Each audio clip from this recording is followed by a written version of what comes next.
Voilà, prochaine rétrospective demain dans le Journal des Alpes. Un livre au secours de la Galicière. Cette ancienne usine de moulinage de la soie est inscrite au monument historique.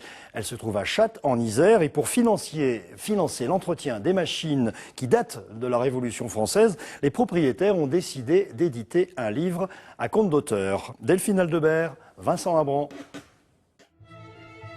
Les prénoms des petites mains de soie sont encore gravés dans le bois. Jusqu'au début des années 20, une centaine de jeunes filles a travaillé dans ces ateliers. On les appelait les moulinières, certaines avaient 13 ans. Des jeunes filles parce qu'il fallait avoir des petits doigts pour pouvoir tirer le fil et qui est très tenu. Donc des jeunes filles qui, d'après ce que l'on sait, aimaient travailler dans les fabriques. Le travail en atelier de ce type-là était plus simple et plus agréable que celui des champs. Aujourd'hui, seules les machines témoignent encore de cette activité industrielle. En 1997, ce couple d'architectes est tombé amoureux de ce site remarquable.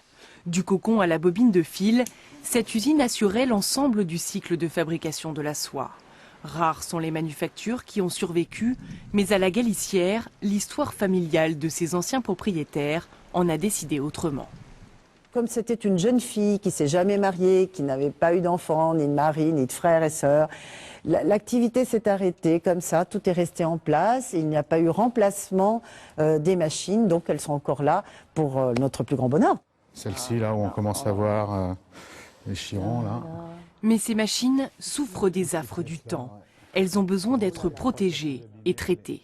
Même si les machines sont là depuis la Révolution française, en une dizaine d'années, on a noté une accumulation de sciures qui n'étaient pas là au départ. Et c'est donc bien la preuve que les insectes se sont attaqués aux machines. Après, le deuxième problème est un problème qui est lié à des infiltrations d'eau qui remontent là vraisemblablement à plus d'un siècle.